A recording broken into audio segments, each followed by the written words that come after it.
Welcome to the Bulldogs Coaches Show, featuring Howe Athletic Director and Head Coach Zack Hudson. The Coaches Show is brought to you by Joe Brown for Grayson County District Attorney. All right, Coach, we talked about defense and takeaways a couple of weeks ago, and you talked about wanting to be dominant, and it looked like you're on your way to being a dominant defense. Well, I think our kids focused a lot better this past week, and I thought throughout the week of practice we prepared better. I thought we had a good plan going into it, and our kids executed it. And as far as our blitzing, I thought we blitzed the right gas, and we went fast. We played a lot faster than we did the week before, so that's always going to help us. I think you create your own luck, and I think our effort on defense created some luck as far as fumble returns for touchdowns and things of that nature. That's just pure effort, and that particular play, he actually missed the tackle on line of scrimmage. He came back and caused a fumble, stripped it, and went for a touchdown. So things like that is why you win when kids are playing with that kind of effort. And I know you don't really care about your overall record or anything like that, but you have reached 500 now, and that's after starting 3-7. What does it take to get to that level after such a bad start? Well, I think there's some belief that has to be in the system. It starts with coaches and it goes to the community before it even goes to the kids. We're with the kids 3 to 4 hours a day. They're out in the community with their parents the rest of the day, and when the community believes that they're able to do it, when the parents believe they're able to do it, there's a different sense. And our kids are playing different because of that belief. And I know you've talked about in weeks past, and even last year, it's important to have more than one ball carrier be effective, and you've got 5 rushers now with over 100 yards, and it seems to make a difference. It does. Defenses can't rely on looking at one guy or even two. The last year running this offense, they can rely on stopping Anthony and Stratton, and that was who carried the bulk of it. But this year it's everybody, and so they don't know what play's coming.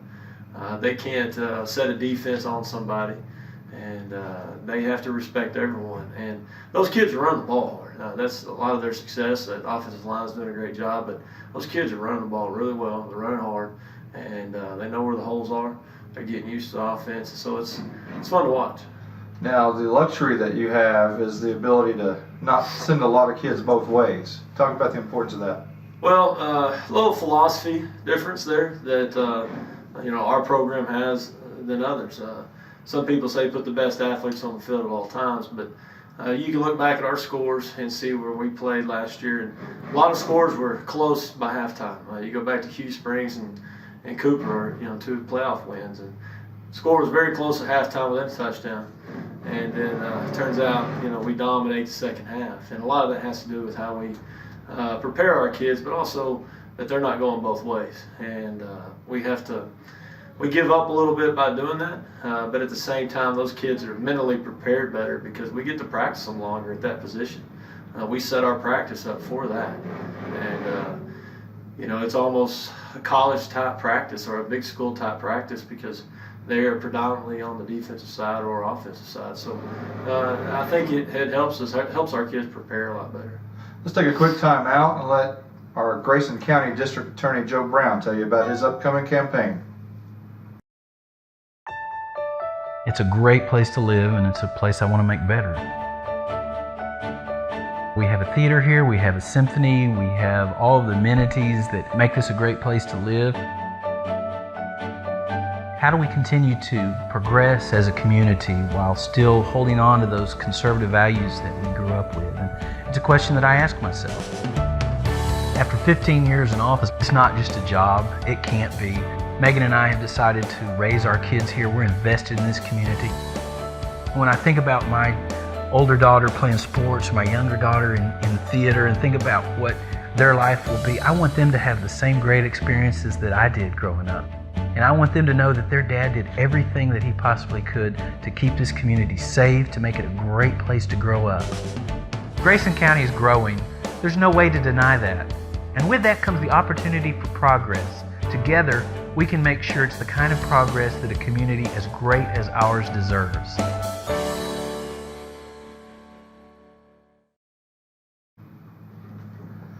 Coach, it's homecoming, and that's always a coach's nightmare, but it's also an all-school reunion on top of that. So how do you keep your kids focused on everything that they're supposed to be focused on? Well, so far they've done a pretty good job. You know, Fridays are always the telltale of what's going to happen.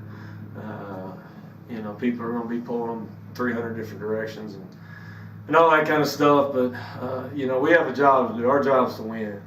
Our job is not to participate in, you know, the halftime show or anything else. Our job is to win the football game. And so, you know, as long as our kids have that attitude that we have to go out and win at all costs, and, then we'll prepare okay. But if we get caught up in the festivities too much, you know, I want them to have a good time. I want them to understand why, you know, schools do this. But at the same time, you're not usually remembered for the pregame. You're usually remembered for the game. So. Last year in this game, you lost to Ponder over at their place, 27-20. What do you remember about that game? They're very big, very physical. They're going to be very big again this year. We're two separate teams. We're not very big if you know take a whole team. We're not very fast as far as one or two positions are concerned. They have a lot of big kids, and then they have two really fast kids. And so we're not built like that. We don't have that style of team. I think as a whole, our team's pretty fast. I think we've gotten a lot better at speed. But it'll be two separate teams. We don't resemble each other at all. Our offenses, if they do some of the stuff they've done before, will be very similar looking, but it's not. They're trying to get the ball into a scat back type running back. We're trying to run downhill. So it'll be two separate teams out there, so you never know what's going to happen. And you never know how it's going to turn out. But if we'll go out and play physical, play our game, I think our kids, when we do that, we gain a confidence throughout the game. So they've had a coaching change in Ponder, and what will that do to differentiate them from what you saw maybe in years past from them? Well, it's the same defensive coordinator. The defensive coordinator received the head football job. So their defense will stay the same. Their offense, they're still trying to find an identity. You know, new quarterback, new running back, 2 or 3 new linemen, still big, but at the same time, they do some things well that the other kids didn't, and vice versa. So we're going to find out what they're going to try to hang their hat on, and because they're going to need to do that by week 4 and 5. So once we figure out, you know, what they're trying to do, then we should be able to stick to that. But right now, it's kind of up in the air. You know, we know what we hang our hat on. So they're still trying to find that out. This has been the Bulldogs Coaches Show featuring Howe Athletic Director and Head Coach Zack Hudson. The Coaches Show is brought to you by Joe Brown for Grayson County District Attorney.